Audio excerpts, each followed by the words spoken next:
Welcome back to the News Media. Now, ladies and gentlemen, yesterday on Tuesday, I did a video here trying to explain to people very well that what can make the united opposition leaders in this country of Kenya, led by Rigathi Gachagua, to continue working together as one team up to 10th August, Tuesday, 2027 general election is only through conducting a free and fair presidential nomination. All the presidential candidates that are chanting one term should be paraded for a free and fair nomination, or else each and every individual will go on his own. But Mheshimiwa Rigiji, let me tell you, we are convinced that there is no other formula. Before God, there is no other formula other than a united ticket against William Ruto. So, Matiang'i ataenda kivyake, Gachagua ataenda kivyake, Eugene Wamalwa ataenda kivyake, Justin Muturi ataenda kivyake, Martha Karua kivyake, Kalonzo Musyoka kivyake, and that one will be a big win for President William Samoei Ruto. Na kutoa rais hako kwa kiti is not a walk in the park. That is the truth. It's a difficult job. Kama angekuwa ni rais mpya anaondoka, hatugechoka vile tunachoka, lakini huyu jamaa ako kwa kiti na hako na pesa. Leo ameita watchmen yote wamejaa State House. Dismissing reports that he will be locked out of the presidential race due to his impeachment and that he is best suited to be the opposition kingmaker, Gachagua insists he is ahead of the pack. Ati Rigiji has a beef with William Ruto because he removed him from office, and therefore he should just help us to remove Ruto and anoint somebody else. Rigiji is not a kingmaker. Rigiji is king. With his conclave coming to a close on a day when United Alternative Government principals held their retreat to plan their 2027 roadmap, DCP leader challenged his colleagues to work at consolidating their Hawa watu wote wenye opposition, kila mtu akienda kivyake, Ruto atakuwa na kazi rahisi sana. Wacha kila mtu aende aunganishe kura zake. Mimi yangu nimemaliza. Sasa I want also to go nikatafute umaarufu kwingine. And people are saying, why does Rigiji spend all the time in the mountain? I'm just a smart politician. Kitu ambayo inaweza fanya Ruto asikue rais tena ni ajali ya barabara, awe mwendawazimu, au amekufa. Okay? Na hizi zote Mungu tayari atamuepusha nazo as we go into 2027. So kumaanisha Ruto anaenda kuwa rais. Because right now, all the presidential candidates that are chanting one term are now having their own rules and regulations. You can't unite them. You can't talk to them. And why am I saying this? Because just a day after United Opposition Principle signed a unity agreement, cracks are now emerging with opposition spokesperson Dr. Mukisa Kitui questioning his role in the alliance. Hajui hata kazi yake ni gani, because pale kila mtu anaongea kivyake. No one want to be led. Gachagua kwa kivyake, anaongea kivyake, same to Matiang'i, same to Kalonzo. And before we proceed, allow me to play for you a clip of the video of KTN having more information concerning to what is happening within the United Opposition Principle in this country of Kenya that are trying to form a stronger coalition that is going to face President William Samoei Ruto on the ballot box on 10th August, Tuesday, 2027. And before you watch the video, please ensure that you like the video. When you like the video, you automatically show the support on what I'm doing on this platform. Thank you so much for that support of the like. Can we listen to Dr. Mukisa Kitui's statement? Elsewhere, just a day after United Opposition Principals put pen on paper on a crucial unity agreement, cracks appear to have emerged already. The man appointed to be the spokesperson of the opposition, Dr. Mukisa Kitui, has raised critical questions about his own role in the United Opposition. In an exclusive interview with KTN, Kitui says he is done pretending, a statement that signals trouble within an opposition already struggling to define its unity and leadership. So, what exactly is going wrong? And is Kitui now preparing to walk away? Grace Nganga reports. Was appointed early September 2025, Mohisa Kitui was expected to be the voice of the united opposition, articulating its position and communicating its agenda to the country. Not speaking for anybody. But today, he is appearing to be questioning whether there is actually an opposition structure behind the title. Speaking exclusively to KTN, Kitui says he is done pretending. It has been very challenging and I cannot pretend it for too long, First of all, our attempts to set up a common secretariat basically aborted. The issues that will be the real engine of uniting opposition through a spokesperson is a conversation that has not yet sufficiently happened. At the heart of his frustration is a structure that, according to Kitui, never took off as initially envisaged. Plans to establish a secretariat committee were abandoned, leaving the individual parties to continue operating through their own secretariats. And that, he says, has left the united opposition without a central administrative structure. So you call me the head of a secretariat that does not exist after months of trying, identifying properties, even putting in materials, including furniture from my own self, and then it doesn't take off. I cannot pretend that I'm heading a secretariat. Each party has their own secretariat. Secretariat yetu tuko na majenzi na millennium ndio wanasukuma kazi hapo kwa secretariat. The result, according to Kitui, is an opposition alliance that exists more in name than in structure. And it is not just the absence of a secretariat that troubles him. Kitui says there has been little joint communication from the opposition as a collective, with the parties largely continuing to issue their own statements. For a spokesperson, that presents a fundamental problem. What exactly is there to communicate if there is no agreed position? There are not too many opportunities where we have discussed an issue across the board and said this is our joint position. That will warrant me then to call the media and say this is where we are. We did that a few months ago, but increasingly it's becoming more scarce. My position is very difficult to present to you. His remarks exposes a deeper challenge facing the opposition as the country moves closer to the 2027 general election. Several parties may be operating under the umbrella of the united opposition, but are they truly one political formation? Who makes the decisions? Who speaks for the coalition? And perhaps most importantly, who is the architecture of this unity? There are still fundamental problems of what is the architecture of unity. There is agreement, unanimous agreement on the importance of unity, but I don't think there's agreement on the building blocks for that unity. And that's something that it's not very pleasant, but it's a reality that we'll have to deal with, because the challenge before us is much, much bigger than the egos of the individuals with the different positions. Let the opposition become one, then a spokesman will find an easy job to do. But you're still a spokesperson?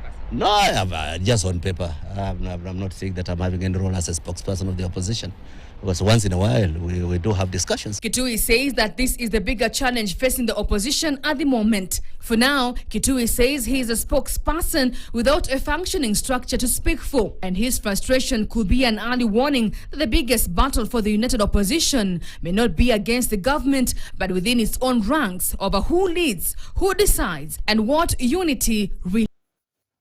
So that is what is happening right now within the united opposition principle ahead of 2027 general election. You know, a united team within opposition side is a dangerous move, a dangerous coalition for William Samoei ahead of 2027 general election, which is true. But the division within the united opposition, ati Matiang'i na zile 2 million votes, yenye hata haifiki asimame peke yake. Gachagua na 4 million votes kwa Mount Kenya region pia asimame peke yake. Na unajua saizi Ruto ashaanza kupeleka wheelbarrow huko. Chama ndogo ndogo zishaanza kuingia huko. Umeona Ndini Nyoro aliingia na yake. Be careful, Kenyans. Let us be careful. Regarding Gachagua, together with this principle, need to be very, very careful. Don't sell fear. Richard, please. I'm not selling fear. I'm just saying the truth. Ruto is not a guy you approach carelessly. This is a fact. And we all agree. They should also know it's true. Beating Ruto will not be a walk in the park, as the saying goes. Even in a community that is so decisive as is Mount Kenya, is pitted against him. Forget about it. It's not easy to beat Ruto. It's not easy. Let me tell you, it's never easy when you are dealing with people like Ruto. You know, people just talk. Do you know in the year 2002, yote yawezekana, bila Moi, yote and we are unforgivable. Even with all that, it wasn't a walk in the park. Kibaki did get 80%, not even 70%. And the whole country. There is no other formula ya kuchukua kiti ya urais na kutoa rais hako kwa kiti. It's not a walk in the park. That is the truth. Na ndio mimi nakuwa hard working. I work very hard because it's a difficult job. Kama angekuwa ni rais mpya anaondoka, hatungechoka vile tunachoka, lakini huyu jamaa ako kwa kiti na hako na pesa. Leo ameita watchmen yote wamejaa State House. During this time, because if they are not going to have unity, if they are not going to listen to each other, if they are not going to listen to their spokesperson that they elected, that they appointed, then they won't like it. Ruto atapita asubuhi na mapema. They all know that removing Ruto is not easier.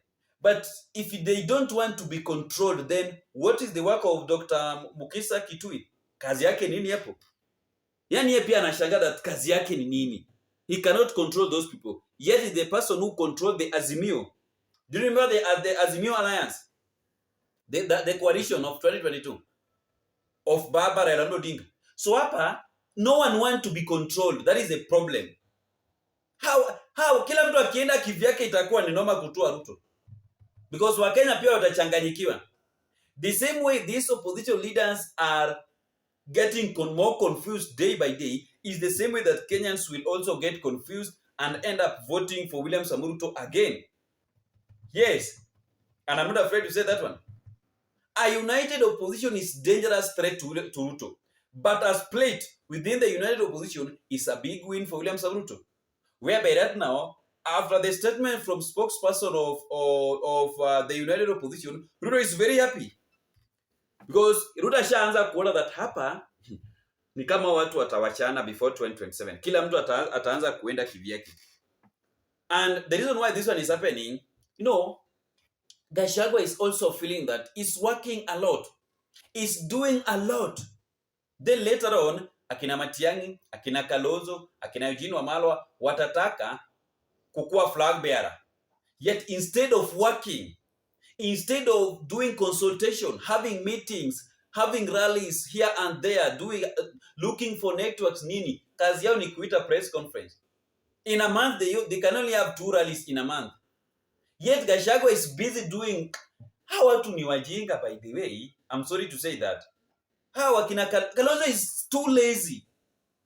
Same to Matiang'i is also too lazy. Removing Ruto is a joke. Removing William Samoei Ruto from that seat need people like Rigathi Gachagua. Need tough-headed people.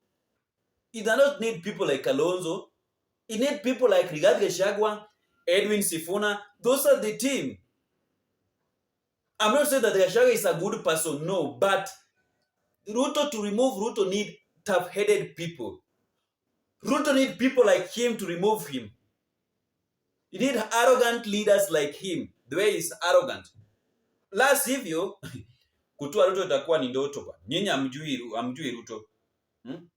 So Gachagua is feeling like things aren't working with him. Yani, aoni kama vitu zinafanyika vizuri kwa within the year principle. Haoni, and I agree with that one. Gachagua is doing a very, very good job each and every day. Wamunyoro iko full. For the 55 days that Gachagua been in Wamunyoro, simekuwa mkiona meetings zimekuwa zikifanyika huko. Kila siku meeting. 2,000 people, mara wangapi, mara nini. DCP party is growing each and every day. How I wish Jubilee Party, Wiper Party, Martha Karua's party, Eugene Wamalwa's party could be growing also like Rigathi Gachagua's party. Ruto angeona kivumbi. Right now, people are busy struggling for DCP tickets. And that what is happening because of the effort that Gachagua is putting inside his political party. Wewe umeona mtu mwenye ameenda kwa Jubilee? Umeona akina Jubilee wakivalisha mtu kofia? Ati ametoka kwa chama ingine? Ama anataka kuvai kwa hiyo chama? Apart from Morara Kiboso and a few individual. It is all even Morara Kiboso. Aya, kwa chama cha Kalonzo Musyoka, umeona kama watu wanakimbia huku? Are people scrambling for Wiper tickets? Are people scrambling for PLP ticket? Are people scrambling for DAPK ticket? Are people scrambling for Justin Mituri's party ticket? No, nothing. It is only it is all about DCP, because Gachagua knows what he's doing inside there. You know, Gachagua is not a fool. Gachagua is a clever leader. You know how to do things.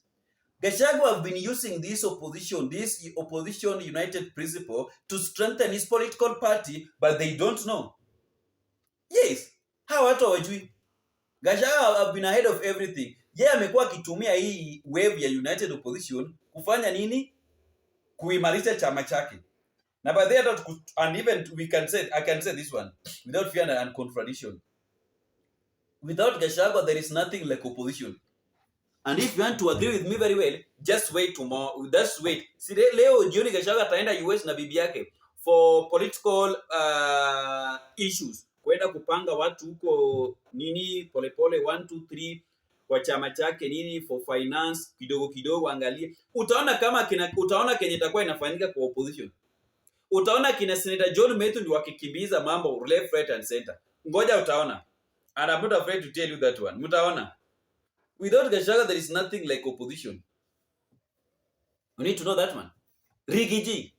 Without Rigathi Gachagua, there is nothing like the united opposition in this country of Kenya. Those are coward people. And removing a sitting president, Yes. it's not a walk in the park. Yes. That is why we are calling on everybody to put in hard work. Yes. Everybody must put hard work. There is no shortcut to hard work.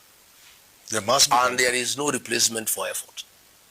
And that is why on my end, I am putting a lot of effort. Yes. I'm working hard.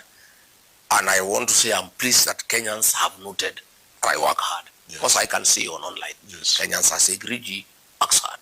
Yes. And you want everybody to work hard. So I'm happy that Kenyans acknowledge my commitment to this struggle, to liberate this country. My commitment, my ability, my capacity. I work hard, I work like a young man. I'm 62 years. Oh. But even my young guys, sometimes they ask me to slow down, we go for a break. I say there's no break. Let's continue. Yes, moving Ruto is a non-stop 24/7.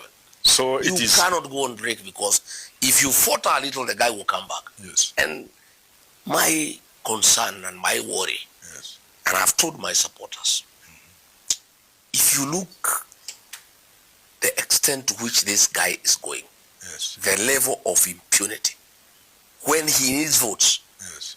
what if he comes back and he doesn't need votes? He'll kill all of us. Yes. At least now he's a little bit hesitant Yes. to harm us. If he went for a second term, he'll harm us. If he is attacking churches when he wants votes, a man who wants votes, Professor, Yes. is And attacking the attacking Church of churches. Christ. Yes. What if he doesn't need votes? What will happen to this country? If a man who needs votes has unleashed goons to terrorize Kenyans, what if he doesn't need votes? 5 years. If a man who needs votes is selling public assets without caring, what if he comes back and doesn't need votes? If a man who needs votes is getting on top of a vehicle and abusing communities, what if he doesn't need votes? This man will be a terror. There will be no country. And therefore, He'll take everything from everybody. view that he He'll must be take our stopped. land and our women. he must he must be stopped. He must be stopped. Because when you look at the level of impunity, Yes. the man is a daredevil. Yes. How does a man who needs votes rain terror on Christians inside church? And he doesn't care. He sends people inside church to attack them, and he needs votes. A man who needs votes sends askaris and policemen to beat voters in a by-election, and he needs votes next year. A man who needs votes is getting everything stolen. Does that speak to his courage and That- confidence, or lack of No, proper it's whom understanding? he is. Is a guy is whom he is. He is not able to restrain himself. His appetite for public land is insatiable. Ngoja tu utaona. Just wait. Gachagua akishatoka, utakuwa unaona tu akina Cleophas Malala, akina akina Senator John Metu and DCP leaders ndio watakuwa na hold rallies. Ngoja utaona. Just wait, you will see it. So that is what is actually happening within the united opposition, where things seems to be getting more difficult day by day, because if the spokesperson of the alliance, of the coalition, I've said that he doesn't even know his role there. He's just there, but he doesn't know this work. Ajui kazi yake ni gani. Because kila mtu ako kivyake. Yet they call themselves the alternative movement, alternative government. So how do we call yourself alternative government, yet you don't want to be controlled? Why were you people appointing Dr. Mukinyat Kitui for that job? Why did you do that? Tukutane kwa video itakayofuata, wapenzi watazamaji wa Daniz Media. Remember to subscribe, comment, share the video, like the video, and don't forget to turn on notification bell for more updates daily. Asanteni sana na Mungu awazidi kuwabariki nyinyi wapenzi watazamaji wa Daniz Media. Remember to subscribe, like the video, comment, then don't forget to turn on notification bell for more updates daily. See you in the next video, my great viewers. Remember to subscribe again if you are meeting the channel for the first time. Come on, just subscribe tafadhali. Make sure that you subscribe, you like the video. We are getting to 10,000 subscribers. Tushafika 8. We are only remaining with the 1,900 to fike 10K. And I'm praying to fike 10K tafadhali, so that we answer road to 20K. We are now road to 10K subscribers. And I know very well that with your support, we are going to make it as team Daniz Media. Tukutane kwa video itakayofuata, wapenzi watazamaji wa Daniz Media. Bye bye.